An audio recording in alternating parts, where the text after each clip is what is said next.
హల్లెలూయా. దేవుని పరిశుద్ధ నామానికి మహిమ, ఘనత, ప్రభావములు కలుగును గాక. ఆశీర్వదించబడిన 2025 సంవత్సరంలో మరొక మాసమైనటువంటి ఏప్రిల్ మాసం, 4వ మాసమైన ఏప్రిల్ మాసంలో మొదటి ఆదివారపు దినమైన 6వ తేదీ ఈ ఉదయకాల సమయంలో జయము కలిగిన దేవాది దేవుని స్తుతించడానికి, ఆరాధించడానికి, ఆయన పరిశుద్ధమైన పాద సన్నిధానంలో ఆయన మాటలు వినడానికి కూడా ఇచ్చిన దేవుని బిడ్డలు అందరికీ కూడా హృదయపూర్వకమైన వందనాలు. ఎంతోమంది సమయాన్ని రోజును చూడని వారు ఉన్నారు. దేవుడైతే మనందరినీ కూడా ప్రేమించి తన దయను, తన వాత్సల్యతను మన ఇళ్లను నూతనపరిచి మనం నడిపిస్తున్నటువంటి చక్కని నడిపింపుని బట్టి జీవాధిపతి అయిన దేవాది దేవుణ్ణి మనం ఎంతైనా కూడా స్తుతించే వారంగా, కనపరిచే వారంగా, ఈ భూమి మీద ఆయన చిత్తమేంటో మన పట్ల అది తెలుసుకొని ఆయన చిత్తములో లేకపోతే ఆయన ఇష్టములో జీవించే దేవుని ప్రజలంగా మనం ఉండాలని మిమ్మల్ని ప్రేమతో కోరుతున్నాం. హల్లెలూయా. ఈ వారంలో మనకు బుధవారం, శుక్రవారము సాయంకాలం 7 గంటల నుంచి ప్రార్థన కూడిక ఉంటుంది. దేవుని మందిరంలోనే దేవుని బిడ్డలు కలుసుకొనండి, దేవుని ఆశీర్వాదాలు పొందండి. ఈరోజు సాయంత్రం యవనస్తులు కూడిక ఉంటుంది. దేవుని యవన బిడ్డలందరూ కూడా కలుసుకోండి. అలాగనే వచ్చే ఆదివారము మనకు మండల ఆదివారం. ప్రపంచమంతా కూడా వేసే గాడి మీద చేసిన సవారీ ప్రయాణాన్ని ధ్యానం చేసుకునే రోజు మండల ఆదివారము కాబట్టి ప్రతి ఒక్కరు కూడా దేవుని బిడ్డలు కలుసుకోనండి, దేవుని ఆశీర్వాదాలు పొందండి. వచ్చే వారాలు కూడా ప్రత్యేకమైనటువంటి వారాలు. మన బుధవారం సాయంత్రం ప్రార్థన కూడిక ఉంటుంది. వచ్చే శుక్రవారం 18 తేదీ ఆ రోజు మనకు గుడ్ ఫ్రైడే ఆరాధన ఉంటుంది 10 గంటల నుండి. మరి 7 మాటలు మాట్లాడే దేవుని బిడ్డలు సిద్ధపడండి, బాగా ప్రార్థన చేయండి. మీకు సమయం ఇస్తాము మాట్లాడే వారికి. మరి నిలబడి మాట్లాడండి, దేవుడు మిమ్మల్ని బలపరచును గాక. 19వ తేదీ నైట్ 10 గంటల నుంచి మనకు పునరుద్ధాన ఆరాధన ఉంటుంది. 20వ తేదీ 10:30 పైబడి మనకు ఈస్టర్ ఆరాధన ఉంటుంది. ఇవన్నీ కూడా ప్రత్యేకమైన ఆరాధనలు. దేవుని పిల్లలు కలుసుకోనండి, దేవుని దీవెనలు పొందవలసిందిగా ప్రేమతో కోరుతున్నాం. ఆమేన్. హల్లెలూయా. హల్లెలూయా. ఈ సమయంలో పోయిన బుధవారము మనవరాలు ఫంక్షన్కి, పుట్టినరోజు ఫంక్షన్కు, బుధి మనవరాలు పుట్టినరోజు ఫంక్షన్కు చాలామంది వచ్చారు. వచ్చిన దేవుని బిడ్డలందరికీ కూడా నా హృదయపూర్వకమైన వందనాలు. మంచి బహుమతులు తీసుకొచ్చారు, మంచి గిఫ్ట్లు తీసుకొచ్చారు. చాలా సంతోషము. ఒకటి మాత్రం గుర్తుపెట్టుకోండి, మీరు కలుసుకోవాలనే ఉద్దేశంతోనే మేము ఆశిస్తున్నాము. వేరేది మేము ఆశించటం లేదు, మీరు పాలు పొందాలి అంతే సార్. అదే మాకు కావాల్సింది. హల్లెలూయా. హల్లెలూయా. కాబట్టి వచ్చిన మీ అందరికీ కూడా నా హృదయపూర్వకమైన వందనాలు తెలియజేసుకుంటున్నాను. ఆమేన్. దేవుని వాక్యాన్ని చదువుకుందాం. పరిశుద్ధ గ్రంథంలో నుంచి మాసంలో దేవుడు మనకిచ్చినటువంటి వాగ్దానం. యెషయా గ్రంథము 49వ అధ్యాయం 15వ వాక్యములో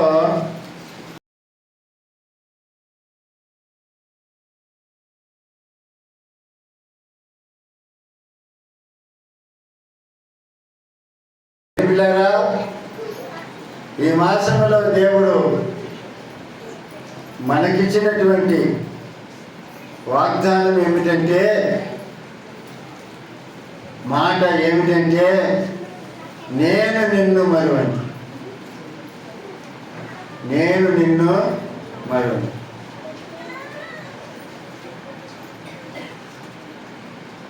ఎందుకు ఈ మాట ఎందుకు వచ్చిందంటే, ఇశ్రాయేలు ప్రజలు వాళ్ళకు వచ్చిన కష్టాలను బట్టి, వాళ్ళకు కలిగిన ఇబ్బందులను బట్టి, వాళ్ళకు వచ్చినటువంటి శోధనలు బట్టి, ఇరుకులను బట్టి, వచ్చిన సమస్యలను బట్టి, పోరాటాన్ని బట్టి, దాని బిడ్డగా వాళ్ళు అనుకున్నారంట మనసులో, దేవుడు మనల్ని మర్చిపోయినాడని.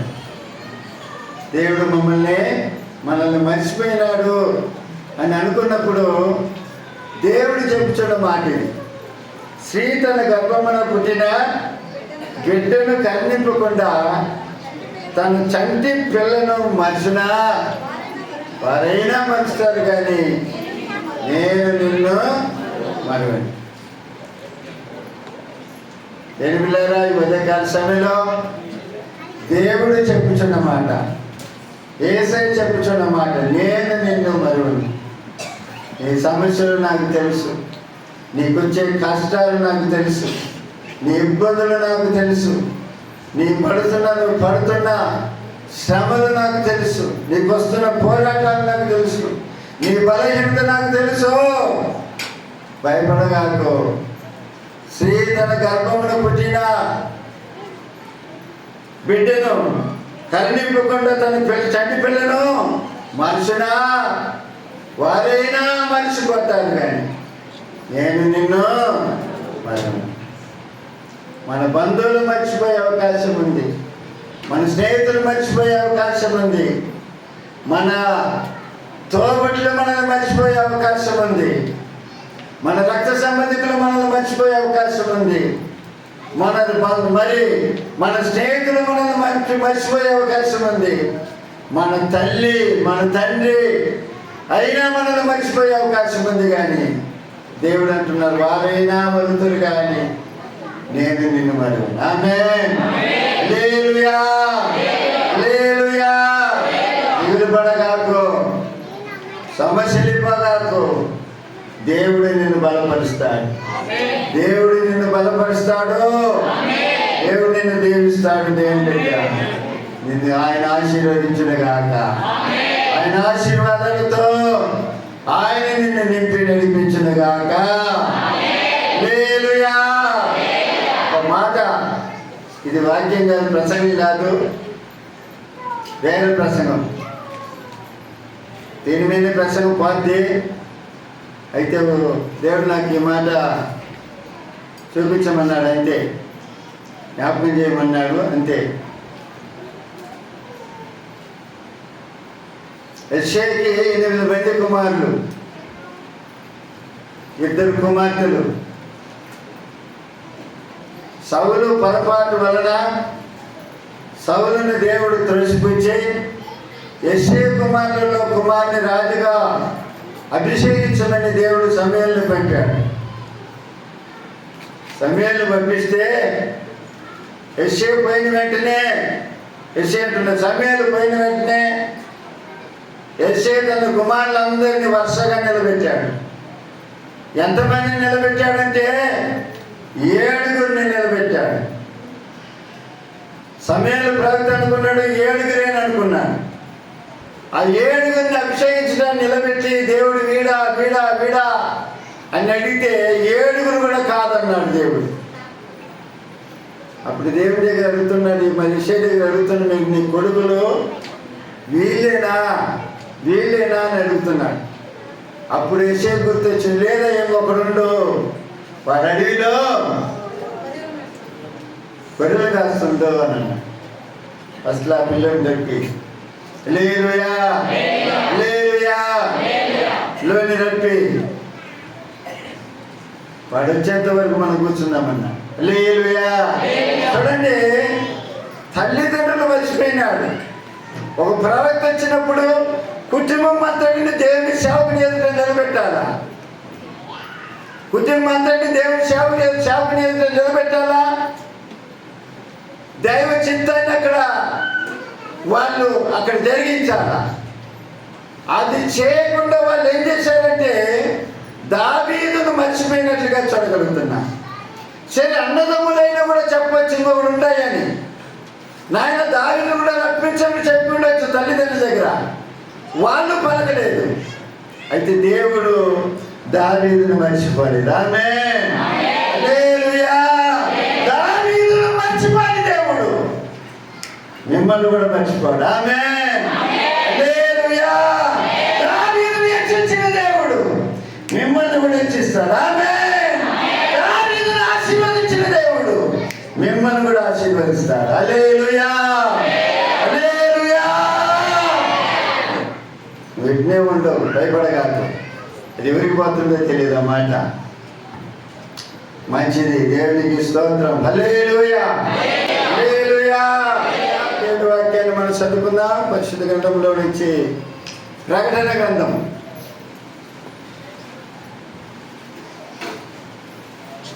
21వ అధ్యాయము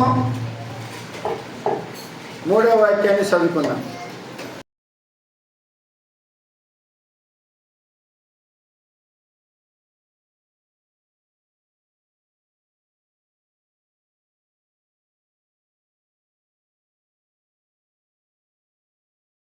ప్రేమాపూర్ణుడా, స్నేహశీలుడా, విశ్వనాథుడా, విజయవీరుడా, ఆపత్కాలమందున లోకమందున్న వినయనాల దీపముగా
యేసు ప్రభు శిష్యులలో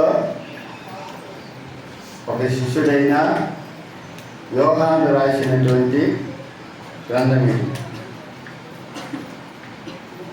వయసులో ఎక్కువ 12 మంది శిష్యులలో చిన్న ప్రాయం కలిగిన ఒక యవనస్తుడు ఎవరంటే యోహాను సువార్త, యోహాను 3 పత్రికలు, తర్వాత ఈ ప్రకటన గ్రంథం కూడా భక్తుడైన యోహాను రాసినటువంటి పత్రికలు, సువార్తలు. యేసు ప్రభు శిష్యులలో 100 ఏళ్ళు బతికిన ఒకే ఒక మనిషి ఎవరంటే యోహాను మాత్రమే. 100 సంవత్సరాలు బతికిన ఒక్క మనిషి ఎవరంటే యోహాను మాత్రమే. యేసు ప్రభుని ఎక్కువ ప్రేమించిన ఒక శిష్యుడు ఎవరంటే యోహాను. యేసు మీద ఆనుకొని, ఆయన గుండెల మీద ఆనుకొని యేసుతో నడిచిన మనిషి ఎవరంటే యోహాను.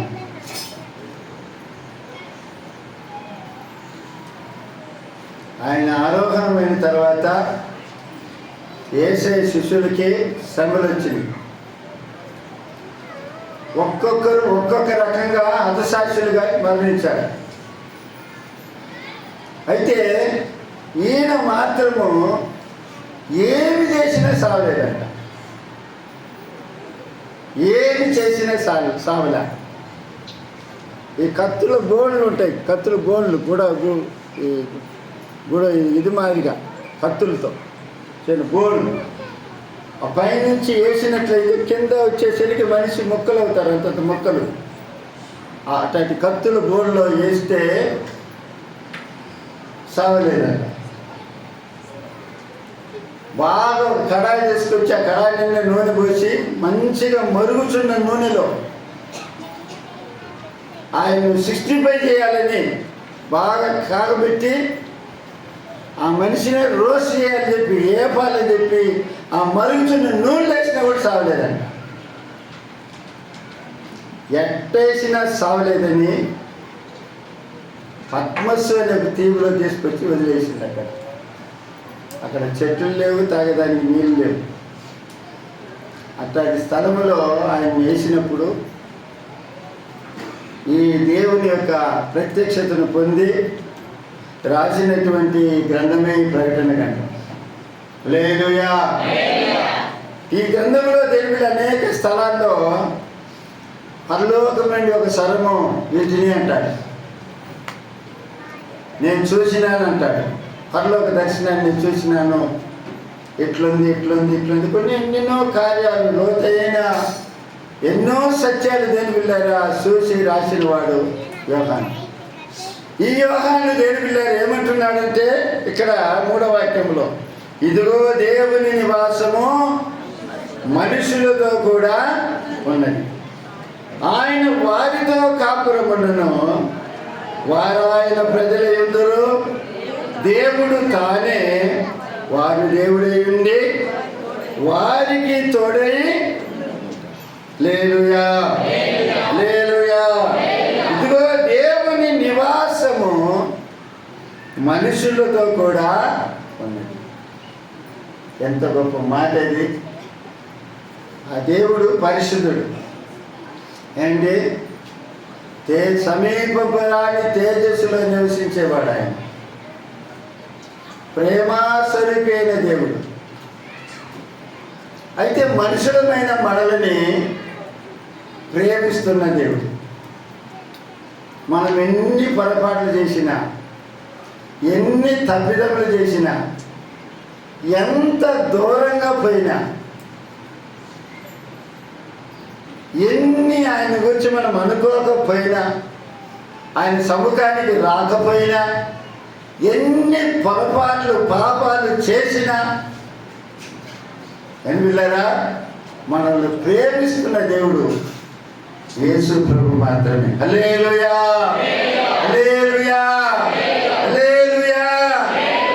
పాపములతో నిండి మునిగిపోయినటువంటి మనిషిని ప్రేమిస్తున్న దేవుడు యేసయ్య. పాపంలో మునిగిపోయినటువంటి వ్యక్తి జీవితం ఎలా ఉంటుంది? చీకటిగా మారిపోయింది. చీకటిగా ఉన్నటువంటి వ్యక్తిని తన వెలుగులోనికి తీసుకొని రావాలని, తన బిడ్డలుగా మార్చాలని, వాళ్ళని వెలుగు సంబంధులుగా మార్చాలనే ఉద్దేశంతో ఆయన ఈ లోకానికి రావడము జరిగింది. హల్లెలూయా. ఆయన ప్రేమ ఎంత మహా గొప్పదో చూడండి ప్రియులారా. మన దగ్గర ఏముంది అని మనల్ని ప్రేమిస్తున్నాడు సంగతి మనకి అర్థం కావట్లేదు. హల్లెలూయా, హల్లెలూయా. ఆయన మళ్ళీ ఒకసారి గుర్తు చేస్తున్నాడు. ఆయన సమీపింపరాని తేజస్సులో నివసించే దేవుడు, మహాపరిశుద్ధుడు. అటువంటి దేవుడు మానవులమైన మనల్ని ప్రేమించి, మనల్ని కనికరించి, తన కనికిరాన్ని మన మీద కుమ్మరించి దేవుడు బిడ్డలారా, మనతో కూడా ఉండటానికి, మనలో నివాసం చేయడానికి ఈ లోకానికి వచ్చినట్లుగా మనం చూడగలుగుతున్నాం. హల్లెలూయా, హల్లెలూయా. చూడండి, అందుకని యోహాను భక్తుడే ఒక మాట అంటాడు, చదవండి. యోహాను సువార్త 1వ అధ్యాయం 6 నుంచి కొన్ని మాటలు చూడండి. 6.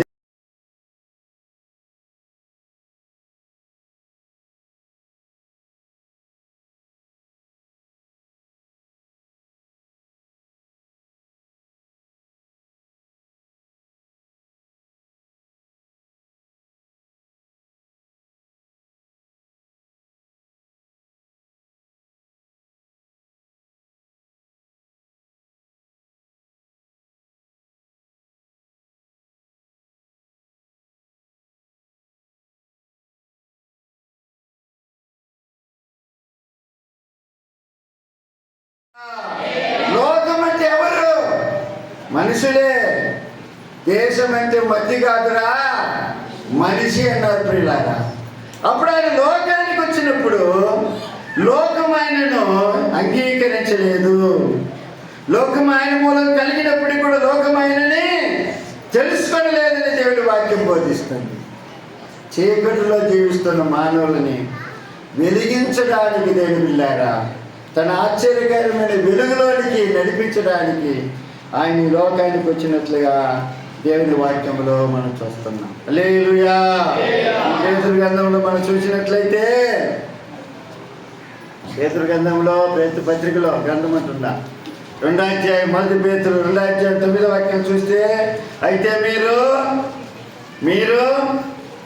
చీకటిలో నుండి ఆశ్చర్యకరమైన తన వెలుగులోనికి మిమ్మల్ని పిలిచిన వారి గుణాతిశయములను ప్రచురము చేయ నిమిత్తము ఏర్పరచబడిన వంశమును, యాజకులైన యాజక సమూహమును, పరిశుద్ధ జనమును, దేవుని సొత్తైన ప్రజలై ఉన్నారని చెప్పి దేవుని వాక్యం మనకు చూడండి. దేవుని బిడ్డలారా, దేవుడు తన ప్రజలతో ఉండటానికి, తన ప్రజలతో నివాసం చేయటానికి, వారితో కాపురము చేయటానికి, వారిలో నివసించడానికి దేవుని బిడ్డలారా చీకటిలో నుండి తన ఆశ్చర్యకరమైన వెలుగులోనికి మనల్ని పిలుస్తున్నాడు. ఆమేన్, హల్లెలూయా.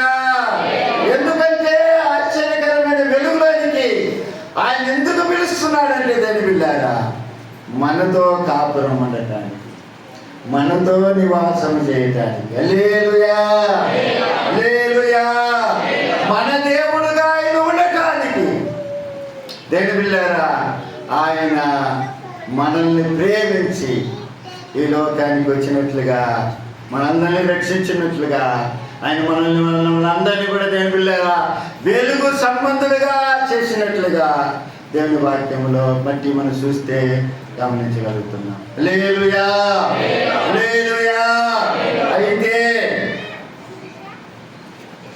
అయితే ఆయన అందరితో నివాసం చేస్తాడా? అంతే కదా. దేవుని నివాసము మనుషులతో కూడా ఉండదని ఉంది కదా. అందరితో నివాసం చేస్తాడా అని మనం ప్రశ్న వేసుకుంటే ఆయన అందరితో నివాసము చేయడు. మరి ఎవరితో నివాసం చేస్తాడు అని మనం గమనించినట్లయితే పరిశుద్ధాత్మ అనుభవం కలిగిన వారిలో దేవుడు నివాసము చేస్తాడు. హల్లెలూయా, హల్లెలూయా. నికోదేము దగ్గర ఒక మాట అన్నాడు, వాడు కొత్తగా జన్మిస్తే గాని దేవుని రాజ్యంలోనికి ప్రవేశించాడు. ఎట్లా కొత్తగా అంటే నీటి మూలముగాను ఆత్మ మూలంగాను కొత్తగా జన్మిస్తేనే కానీ అతడు దేవుని రాజ్యానికి చేరడు, వారసురావుడు అని చెప్పి చేసేంటున్నాడు. అంటే ఒక మనిషి దేవుణ్ణి తెలుసుకున్న తర్వాత నీటి మూలంగా బాప్తిసం తీసుకోవాలి ఒకటి. రెండోదిగా దేని బిడ్డగా నీటి మూలంగా బాప్తిసం తీసుకున్న తర్వాత రెండోదిగా ఆత్మ మూలముగా బాప్తిసం తీసుకోవాలి. హల్లెలూయా. నీటి ద్వారా దేవుని సేవకులు బాప్తిసం ఇస్తే రెండో బాప్తిసం ఎవరు ఇస్తున్నారంటే దేని బిడ్డారా దేవుడే ఇస్తున్నాడు. ఆమేన్, హల్లెలూయా, హల్లెలూయా. అందుకని ముందే ఒకసారి నేను మీకు దేవుని ఒక మాటను చదివి వినిపించాను. బాప్తిసం ఇచ్చి యోహాను నేను నీళ్ళతో మీకు బాప్తిసం ఇస్తున్నాను, కానీ నా వెనక వచ్చేవాడు నాకంటే గొప్పవాడు, ఆయన మీకు ఎట్లా ఇస్తాడు, పరిశుద్ధాత్మలో బాప్తిసం ఇస్తాడు అని అన్నాడు. హల్లెలూయా. అంటే పరిశుద్ధాత్మ అనుభవంలో బాప్తిసం పొందిన అనుభవంలో ఉన్నటువంటి దేవుని ప్రజలతో ఆయన నివాసం చేస్తున్నాడని దేవుని వాక్యం మనకు బోధిస్తుంది. హల్లెలూయా, హల్లెలూయా. మనుషులు చేసిన అష్ట కృత్యములలో దేవుని బిడ్డలారా ఆయన నివాసము చేయడానికి దేవుని వాక్యము మనకు బోధిస్తుంది. చూడండి, పరిశుద్ధ గ్రంథం చూసినట్లయితే ప్రకటన గ్రంథము ప్రకటన అంటుంది అపోస్తల కార్యం, దయచేసి క్షమించండి, 7వ అధ్యాయం, అపోస్తల కార్యం 7వ అధ్యాయము 48వ వాక్యం చదవండి. అయితే సొలొమోను ఆయన కొరకు మందిరం కట్టించెను, అయినను ఆకాశం నా సింహాసనము, భూమి నా పాదము పీఠము. మీరు నా కొరకు ఎలాంటి మందిరం కట్టుతారు? నా విశ్రాంతి స్థలమేది? ఇవన్నీ నా హస్త కృతములు కదా, హస్త కృతములు కావా అని ప్రభు చెప్పుచున్నాడు అని ప్రవక్త పలికిన ప్రకారము సర్వోన్నతుడు హస్తకృతాలయములలో నివసింపుడు. హల్లెలూయా, హల్లెలూయా. మరి ఎవరిలో నివసిస్తున్నాడు అంటే ఆయన ప్రజలతో నివసిస్తున్నాడు. ఆమేన్.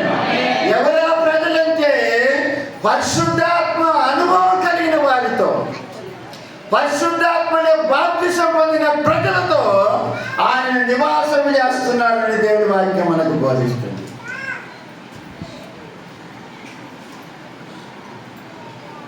పరిశుద్ధాత్మ అనుభవం కలిగిన ఆ దేవుని ప్రజలతో నివాసం చేస్తాడు. ఆమేన్, హల్లెలూయా. రెండవ మాట 17వ అధ్యాయం, అపోస్తల కార్యంలో 17వ అధ్యాయం. ఇది పెద్ద ప్రసంగము, ఈరోజుతో కూడా అయిపోదు. ఏం సిద్ధమైతే ఈ ఈస్టర్ అంతా అయిపోయినాక ఒకసారి ధ్యానం చేసుకున్నాం. మరి ఒకసారి చాలా విషయాలు ఉన్నాయి. 17వ అధ్యాయము 24వ వాక్యం.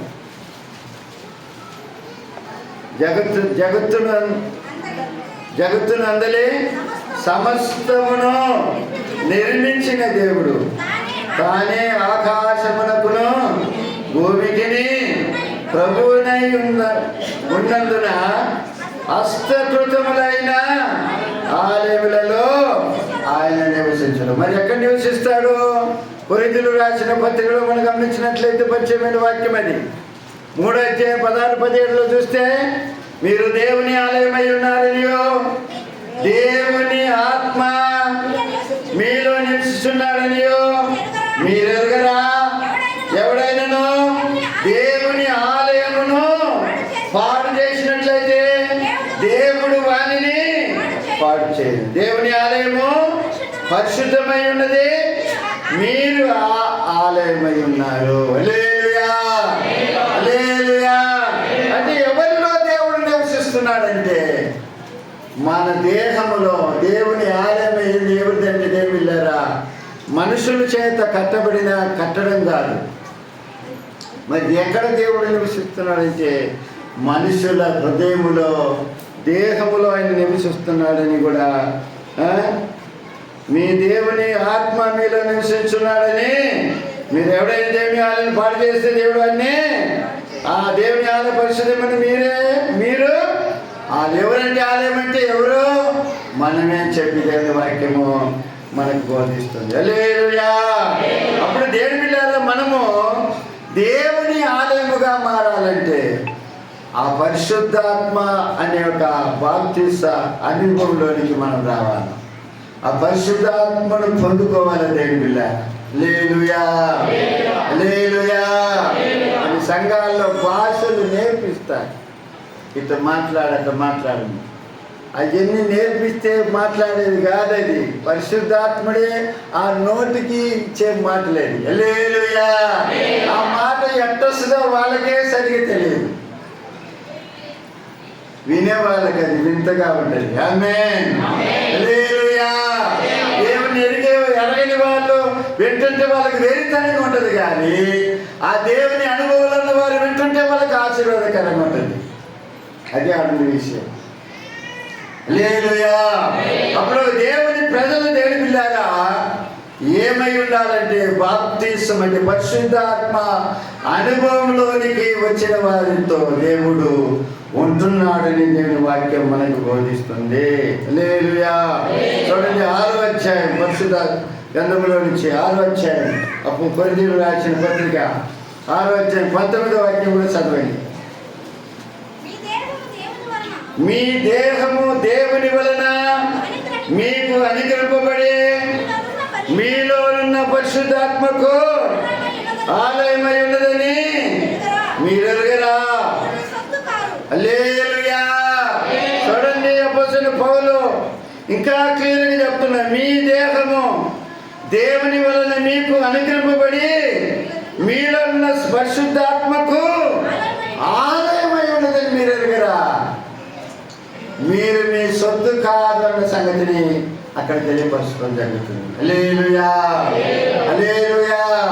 అప్పుడు దేవుడు మనతో నివసించాలంటే ఆ పరిశుద్ధాత్మను పొందే అనుభవంలోనికి రావాలా.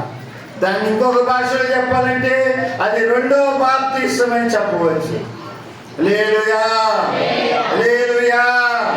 నీవే నా సర్వము యేసయ్యా, నీకే నా సమస్తము యేసయ్యా, నీవే నా సర్వము యేసయ్యా, నీకే నా సమస్తము యేసయ్యా, నీకే ఆరాధన.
మన సంఘంలో మన సండే స్కూల్ టీచర్ 2 సార్లు పాడింది. రెండోదిగా మన పెద్ద సిరుగురి వాడు చిన్నప్పుడు నిన్న ఇరిమియా కొడుకు జ్ఞాపకార్థ పిడికిలో ప్రార్థన అయిపోయిన తర్వాత చైర్లో కూర్చొని కొనుక్కుంటుంది, పాట పాడుతుంది. ఆయన అనిపించింది నాకు, ఈయనప్పుడు నేర్చుకున్నాడు, ఈయనప్పుడు పాడుతున్నాడు అనిపించింది. అంతే ఉంది. మళ్ళీ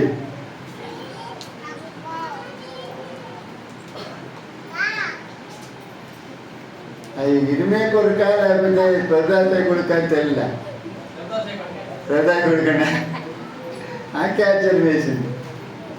నేను సరిగ్గా పాటలు కూడా పాడలే ఈ పాట ఇక్కడ మన సంఘంలో.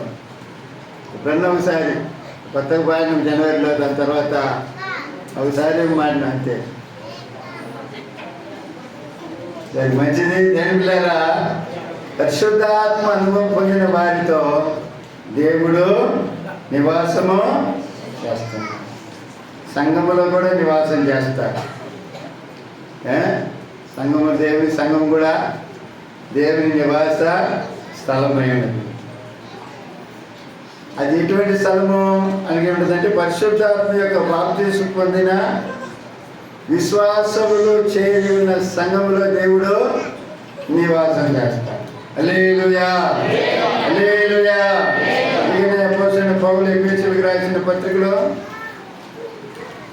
నేను పిల్లరా ఎఫెసీయులకు రాసిన పత్రిక 2వ అధ్యాయం 22వ వాక్యంలో ఒక మాట ఉంది, చదవండి. ఆయనలో మీరు కూడా ఆత్మమూలంగా, చూడండి, ఆయనలో మీరు కూడా ఆత్మమూలంగా దేవునికి నివాస స్థలమై ఉండుటకు నేను బిడ్డారా ఏమవుతున్నామంట, కష్టపడుతున్నామంట. చూడండి, అదే మాట మరొక మాట కూడా చదవండి. కొరింథీయులకు రాసిన పత్రిక, 1 కొరింథీయులకు రాసిన పత్రిక 12వ అధ్యాయం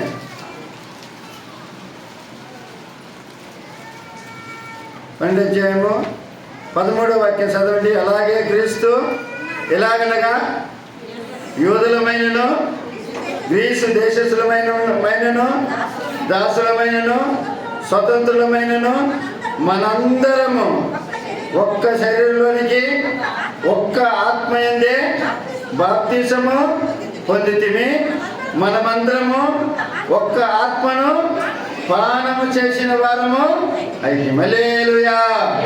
ఎవరైనా కూడా సరే ఒక్క శరీరంలోనికి ఒక్క ఆత్మయందే బాప్తిసము పొందినాం. హల్లెలూయా, హల్లెలూయా. ఆ ఒక్క ఆత్మ ఏమైనాడు దేవుని పిల్లలు, ఒక్క ఆ ఆత్మయందే మనం ఏం చేస్తున్నామంట, మనమందరం కూడా ఒక్క శరీరం ఆ ఆత్మయందే బాప్తిసం పొంది మనమందరం కూడా ఒక్క ఆత్మను పానం చేస్తున్నాం అని దేవుని వాక్యం మనకి బోధిస్తుంది. హల్లెలూయా, హల్లెలూయా. ఇంకా దేవుని వాక్యం మరొక మాట కూడా చదివి ఎఫెసీయులకు రాసిన పత్రికలో అపోస్తలులు ప్రవక్తలు అనేవారు సంఘమునకు పునాది ఉన్నారు. దానికి ఎవరు? క్రీస్తు యేసు మూలరాయి అయినాడు దేవుని వాక్యము మనకు బోధిస్తుంది. చదవండి 20-21 2వ అధ్యాయం.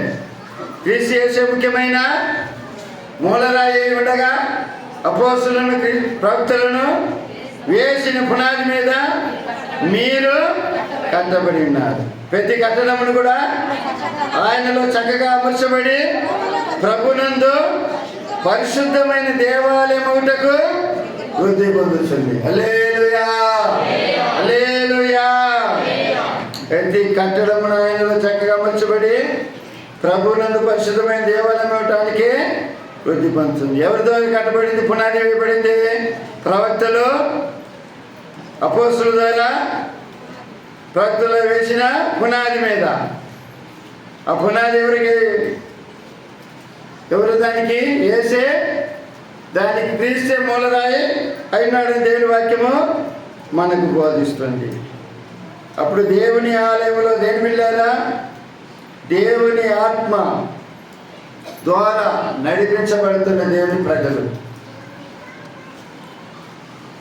పరిశుద్ధాత్మ అనుభవం కలిగిన దేవుని ప్రజలు ఉండే దేవుని ఆలయము దేవుని మందిరముగా దేని పిల్లలు అది కట్టబడుతుందని, ఆత్మములుగా దేవునికి నివాస స్థలమైనకు కట్టబడుతుందని దేవుని వాక్యము మనకు బోధిస్తుంది.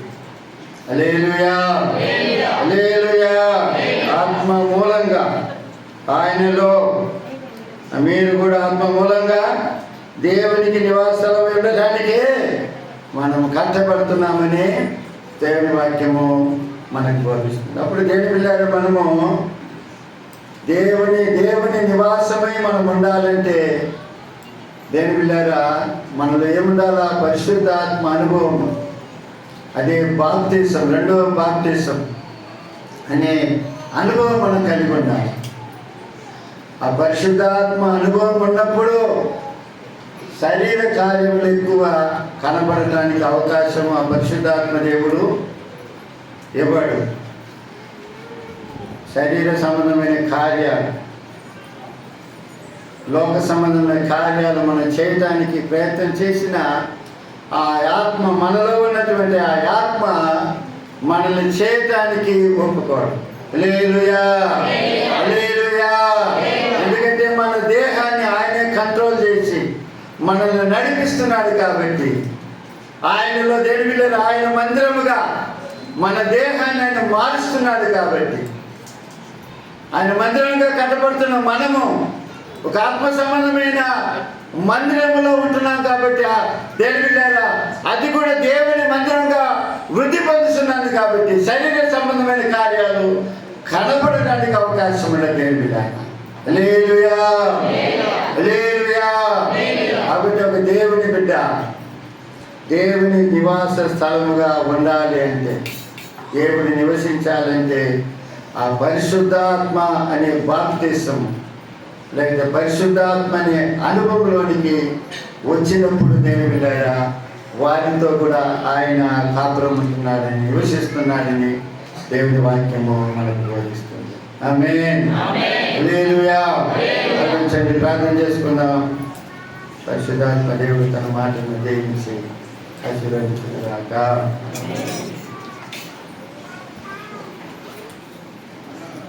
దేవుని బిడ్డలారా దేవుని నివాసము మనుషులతో కూడా ఉన్నదే దేవుని వాక్యము మనం విన్నాం. ఎవరితో ఉంటాడు? అందరితో ఉంటాడా? అందరితో ఉండడు. మరి ఎవరితో ఉంటారు? పరిశుద్ధాత్మ అనుభవం కలిగిన వారితో, ఆ పరిశుద్ధాత్మను పొందుకున్న వారితో, లేకపోతే పరిశుద్ధాత్మ అనే బాప్తిసము తీసుకున్న వారితో ఆయన నివాసం చేస్తున్నారు. మనము ఆ అనుభవంలోనికి వచ్చినామా లేదా అన్న సంగతి పరిశీలిస్తున్నాం. ఆ అనుభవంలోనికి రాకపోతే ఆ అనుభవంలోనికి రావటానికి దేవుని దగ్గర కనిపెడతాం, ప్రార్థన చేద్దాం. దేవుడు మనల్ని బలపరచునుగాక. ప్రార్థన చేసుకున్నాం. మన స్వగ్రామం ఆంధ్రప్రదేశ్, మన స్వగ్రామం రాళ్ళపల్లి గ్రామంలో నుంచి వచ్చిన సహోదరి నయోమి గారు ప్రార్థన చేస్తారు.